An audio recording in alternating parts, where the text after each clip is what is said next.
called Talk Pro. Today we're going to talk about an area that is of particular interest to me and should be to you, about improving plays.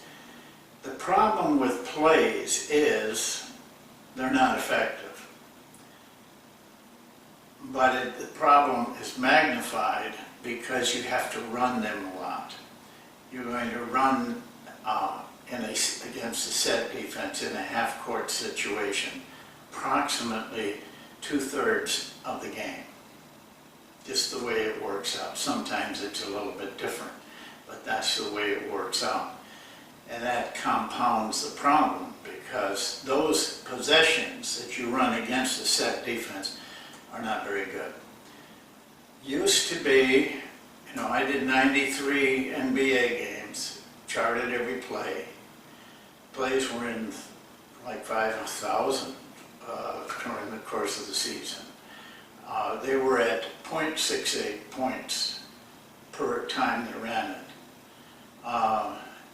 But it dropped even below that in the last 5-10 years.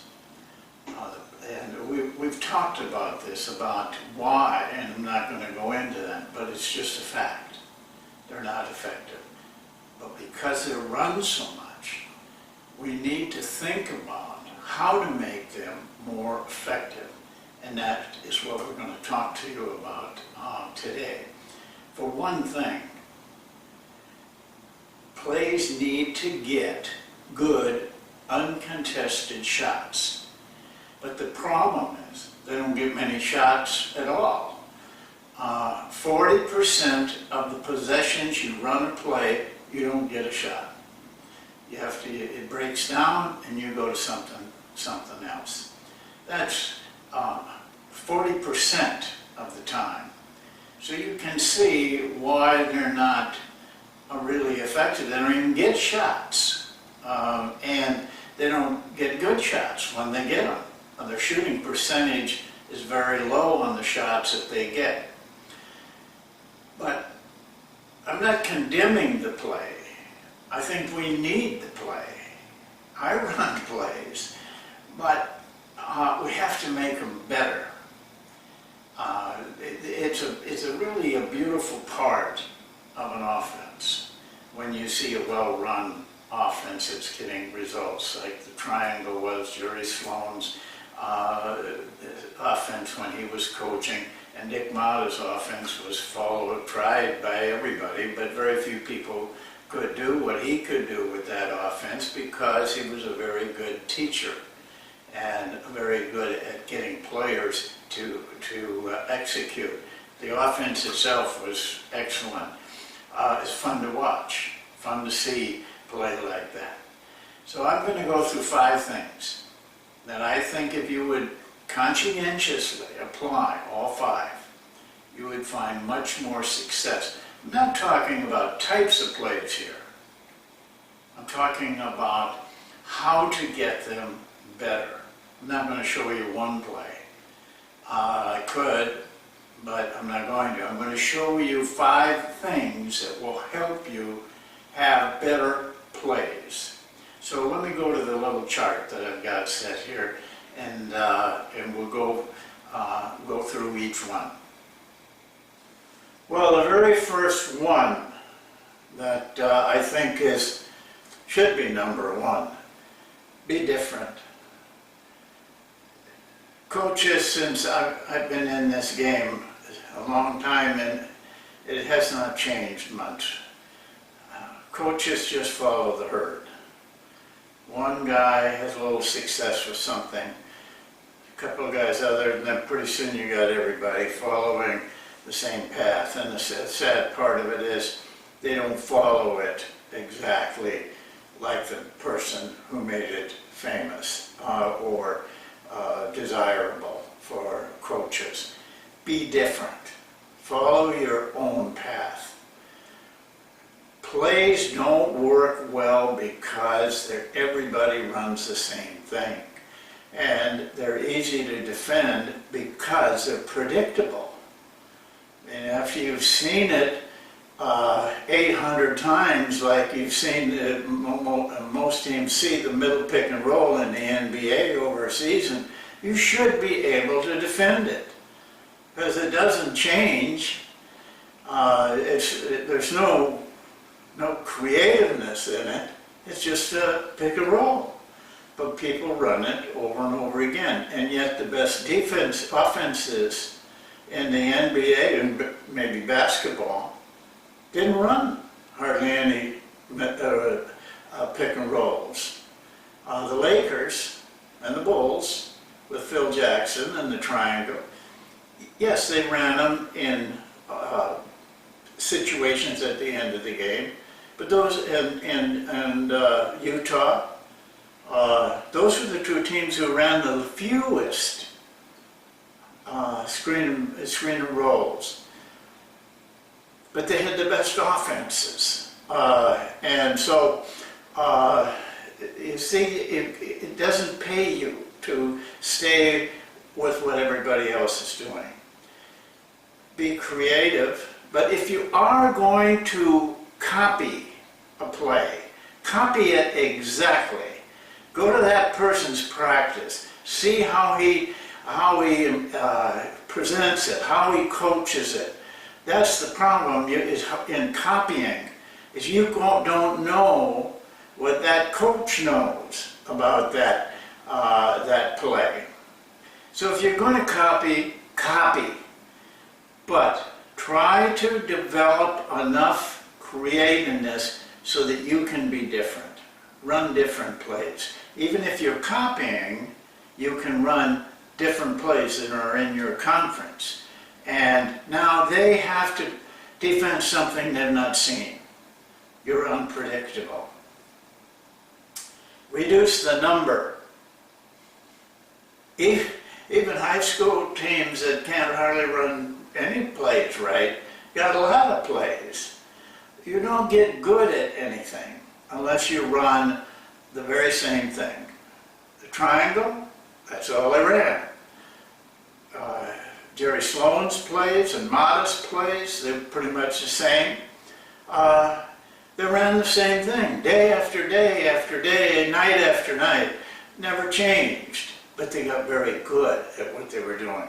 I loved what I read in Run to Daylight in the foreword. When they talked about Vince Lombardi speaking at a clinic, and he was speaking about one particular play. He talked about that play for 8 hours. The whole day, one day of the clinic, one play. Now, if you can talk about one play for 8 hours, you really know it well. How many of you could go up in front of a crowd of coaches and talk about one of your plays for 8 hours? But you got to know it really, really well. Number 3, scramble the defense. This is, if you don't scramble the defense, they're going to you're going to have a lot of problems. Design your plays to have movement that scrambles the defense. A triangle, for example, I only bring that up because of the success it had. 11 NBA championships speaks for itself. The triangle is very simple offense, but they get a lot of movement. They're moving, the players are moving and passing and cutting, moving, passing and cutting. In a very simple setup, really. I see the guy at Boston now, he was at Butler. I liked what I saw him do at Butler. I was intrigued by it, in fact, because I wouldn't run exactly the same thing he does. He was running off of pick and rolls, but getting a lot of movement and creating scramble for the defense. You want to get the defense out of set into scramble. Practice execution. There's not enough time spent where you really demand execution of your players. And don't just let them run through it and accept what they're doing. Let them try, I'm not saying that, but make sure that they're executing their drills. Make sure they're executing when you're doing 5 and 0. They're taking the shots that they should take, not just throwing things up there, not half-stepping through it, really working at execution and running it a lot in practice, a lot. And then you'll see some better results. You want to look at it this way. You know, everybody in your conference is not going to run good plays. I can tell you that, just right now. They think they are, but they're not. Now, the 5th step, I'll show you why I know that. So if you are executing yours better by 15%, remembering that 2/3 of your offensive game is going to be in these plays, you're going to be way ahead of the game. I've showed you in my book, and I've talked about it in class. I just showed you how the team I was insistent on could have gone from being out of the place into the playoffs simply by running the right plays. The last one, evaluate your plays. Hardly anybody does that. I think it's getting better, but I don't think enough people really pay attention to their plays. They just think they're working. They don't know. And I have a video on that if you want to look up in the archives. But it's not hard. And all you have to do is get your film. Say you got 52 zip or something like that. I don't have anything named that jazzy, but all right, we run 52 zip. You put a hash mark down here. If they get a shot on that, and if they score 2 points, you put 2 over here. If they run it again and get nothing, you put 0 over there. And at the end of the day, you divide the number of points by the number of possessions, and you'll come up with a number somewhere around 1. If you're over 1, great play. How much lower than you are of 1, this number right there, will tell you if you're not effective. If you're down in the 60s, 0.60, you've got to do something. That's all there is to keeping, evaluating your plays. Now you can get a lot better at it, and I've got a course that shows you a lot of things you can do with it, but very elementary, simple. You just lift your plays when they come up. But here's the key. You have to know when they break down.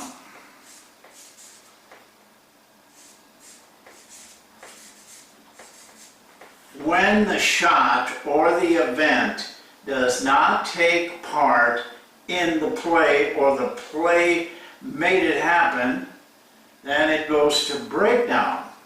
And you evaluate your breakdown the same way. And at the end of the night, you're going to find this is much more effective than that. And I don't care who you are. It just works out like that. So now when you evaluate your plays and you say this isn't a 4, if it's not close to 1 by somewhere above 0.75, you got to do something about the play. You don't have to change it. You don't have to discard it. But you got to check it very carefully. And why aren't we? What's happening? Look at those films. Study those films. So you know 52 zip is not good. Why? And don't be quick to just throw it out or change it dramatically or anything else. Figure out what's wrong with it. You'll find that usually it's one simple thing. One player who loafs on the player or whatever. And then adjust that one little thing, and your play will start to get results. Well, plays are important. I'm not saying that. I'm just saying they're not very effective. They're not a big part of the game, truthfully. And yet, you spend all your time practicing them. And we're going to talk about some areas where you should be spending your time practicing as much as here. But go to work on this. Use those 5 things. I hope you wrote them down, and then do them, and you'll start getting results.